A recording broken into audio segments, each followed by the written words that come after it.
A very good afternoon on behalf of India FinTech Forum. I am Medha Sinha, and here we have with us Mr. Raj Khosla, founder and MD of the FinServe marketplace, MyMoneyMantra.com. Mr. Khosla has nearly 3 decades of hands-on experience in the banking and financial services arena. Under his leadership, MyMoneyMantra.com has disbursed financial products worth over $1 billion, serving nearly 50 lakh customers across India. Hello, Mr. Khosla. Welcome to our FinTech Leadership Series. Hi, Medha, ma'am. How are you doing? We've had a slightly a tumultuous day here in Delhi because we just had a lockdown announced starting in a few hours from now. But here we are. We're good to go. That is totally understandable. So it's nice to have you. So let's begin. MyMoneyMantra.com was launched as a pioneer web platform offering customized personal and corporate finance quite early in 1989. What first move advantage did the platform enjoy at the time of its inception? And how has your business model changed since with the entry of new players?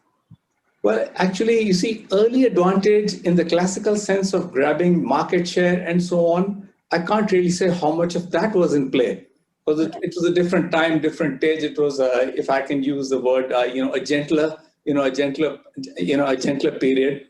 And but I will say that there was obviously a huge underserved, untapped demand.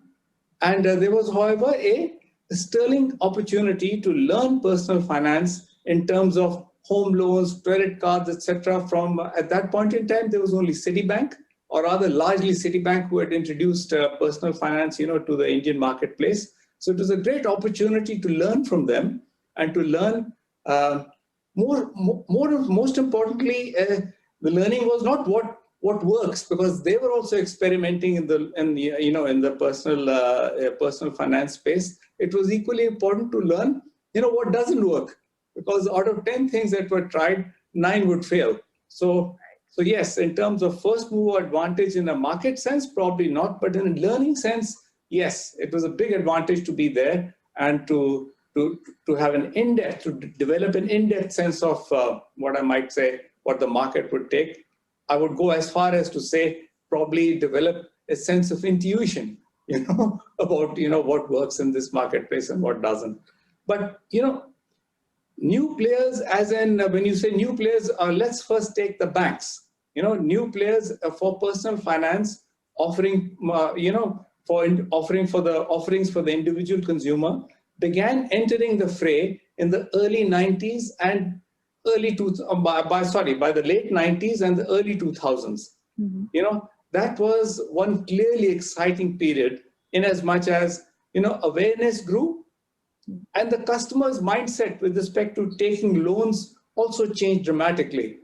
Over a period of time, of course, it didn't happen, it wasn't like, it wasn't an overnight change.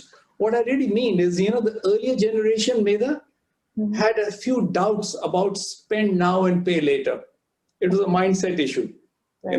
That has evidently witnessed a sea change. If you so fast forward to today, it's the other way around. I mean, you're vastly encouraged to spend today and pay later.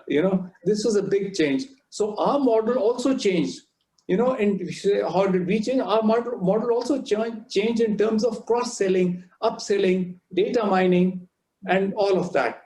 But you see, the next logical thing, Medha, with this ballooning of the customer base, led to the entry of the tech platforms, which is probably, I think, what your question was directed towards. But that's a much later phenomena. You said almost 3 decades. Actually, I've been in this business 32 years, so over 3 decades.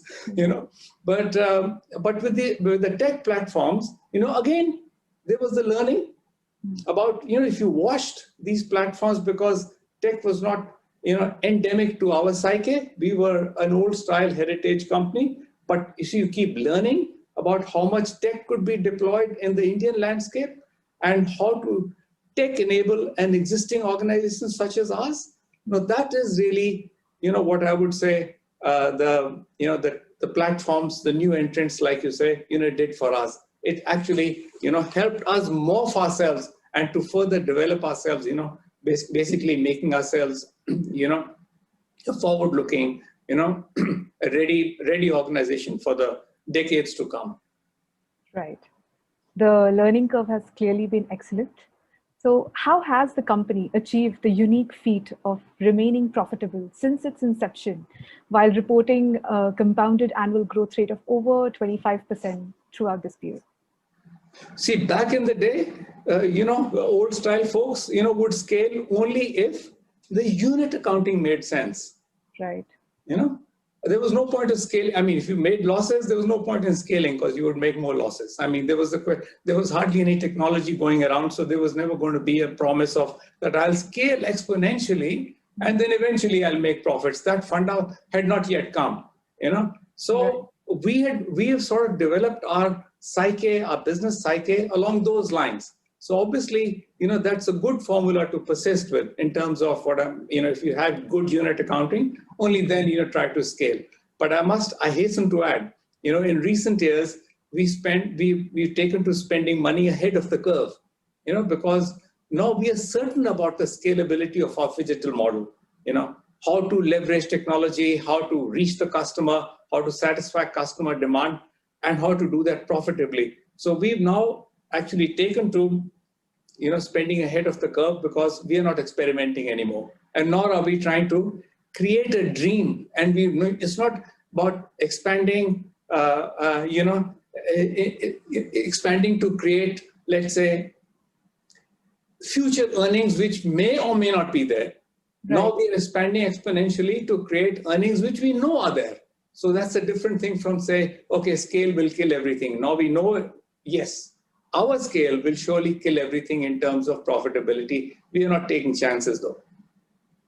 That's some clarity.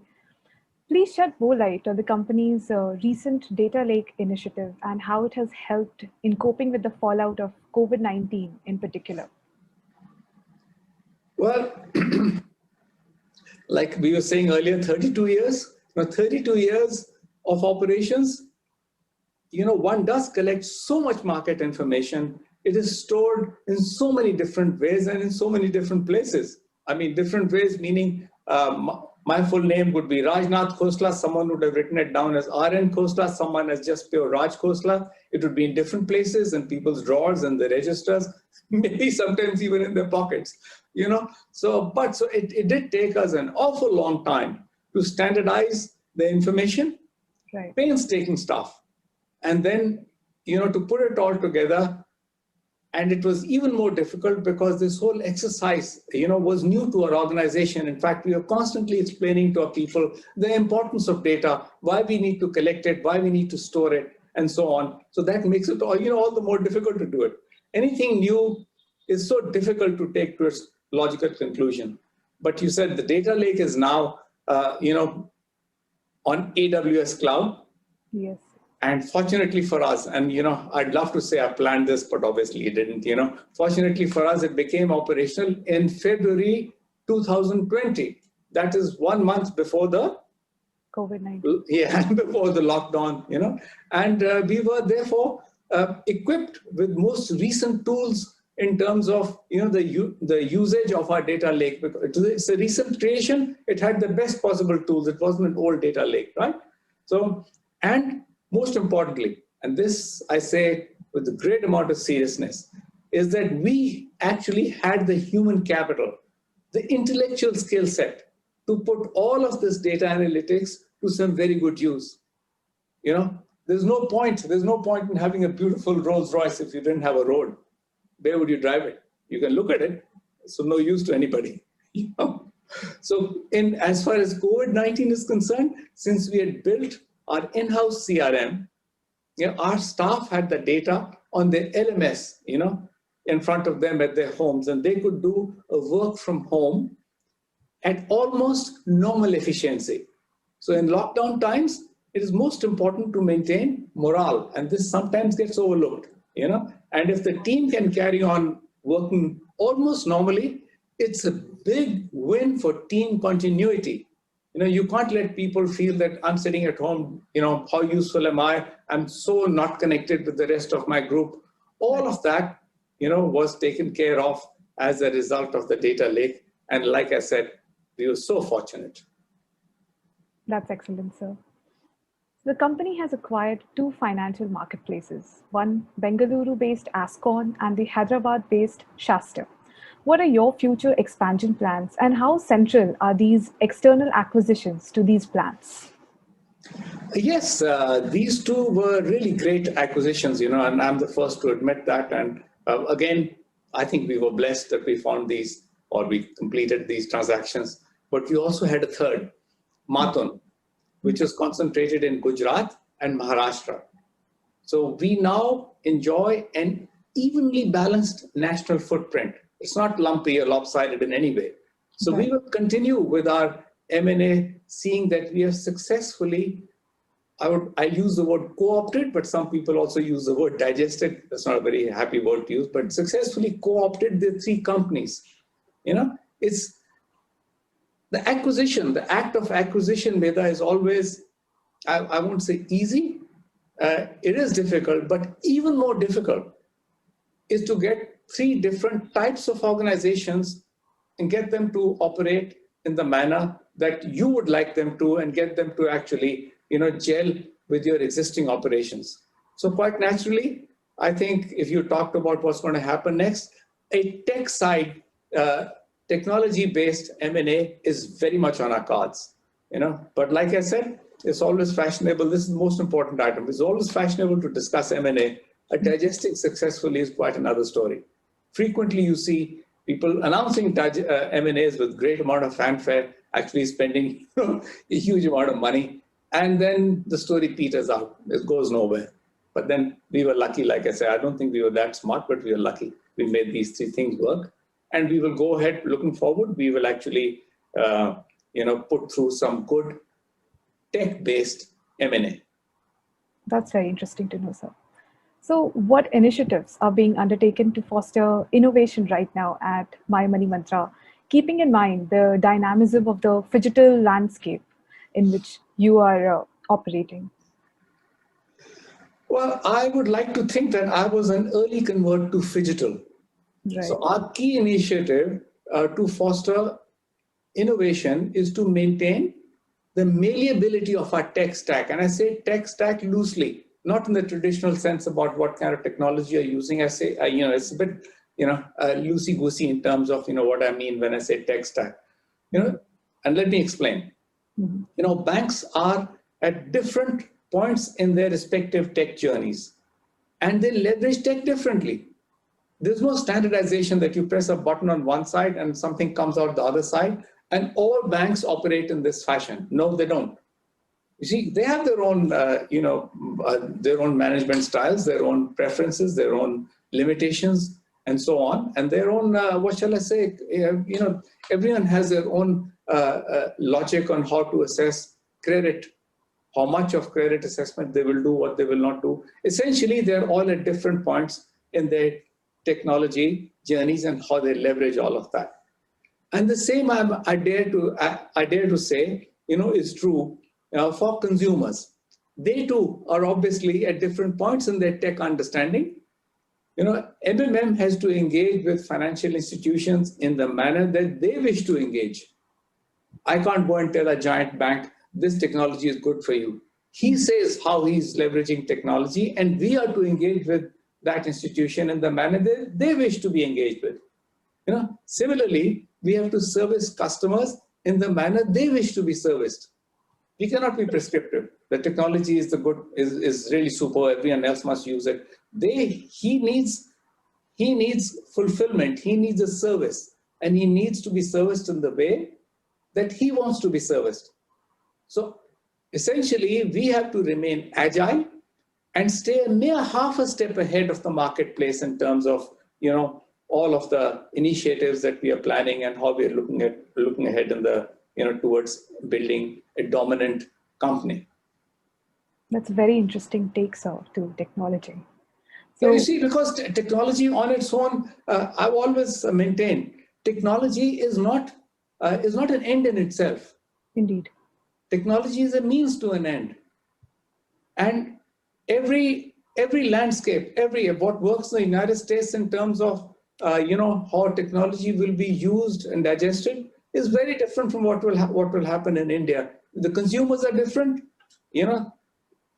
and so is the marketplace. So you have to leverage technology. Is a wonderful tool. I'm the new. I don't know if it's the newest, but I'm certainly the greatest convert to to technology usage, because I know that will, in the end, help our company scale dramatically. So that's what I feel in terms of technology, that it's a means to an end. It's not an end in itself, that I built a huge Taj Mahal, but nobody lives in it. What's the use? Indeed, sir. So we just discussed about the uniqueness of the Indian marketplace as opposed to others like, say, US.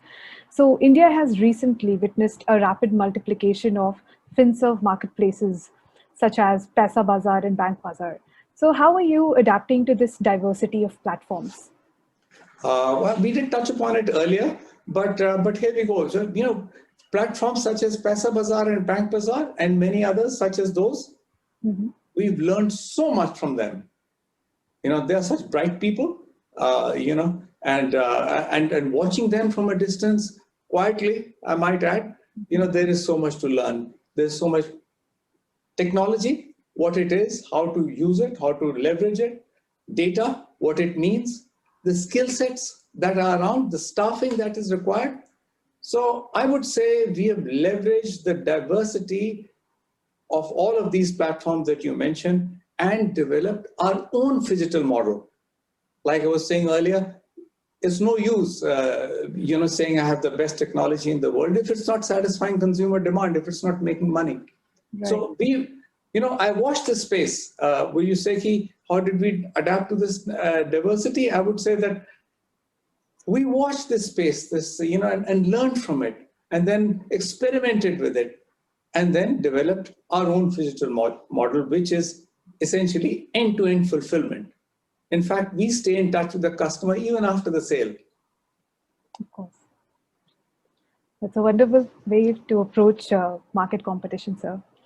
So in the growth story of your company, what is the next step? Well, see, again, I don't know what you will think, if I'm not giving you straight answers to your questions, but, a clearly defined and demarcated next step, I don't know about that, because our model is about fluidity. We are sort of, always learning. In that sense, I might add that, learning is present continuous. So there's never going to be, okay, this is the one next step. But I will say, generally speaking, we will continue a learning process. And now is the time that we will actually implement an exponential scaling of our phygital model. That is our go-to mantra. We are using machine learning, data analytics, and, forgive this, slight dig to old style stuff, but machine learning, data analytics, and old style geography, marketplace, market share, to become a dominant player, in the personal finance space. And towards that end, I want to quickly add that, we've had European investors, Volant Capital and IFSD. They trusted us, and we've actually put some of that investment to some really excellent use, as is now evident by the numbers on the board. That's great, sir. So finally, what have been the key learnings so far in your personal entrepreneurial journey? Well, I don't know, but I was a captain of the Delhi Golf Club, and I'm actually an avid golfer. So quite a lot of my personal life, I relate to golf, ever so often, in terms of perhaps patience, respect for your opponents, respect for people you play with, and how to learn from them, and follow your instincts. You keep learning from people, but you also know that there are some things they may be doing are not quite right. So you have to unlearn part of that. So follow your own instincts. After you sussed it out, don't be in a rush, be patient, respect everybody else. And this is again old-fashioned stuff.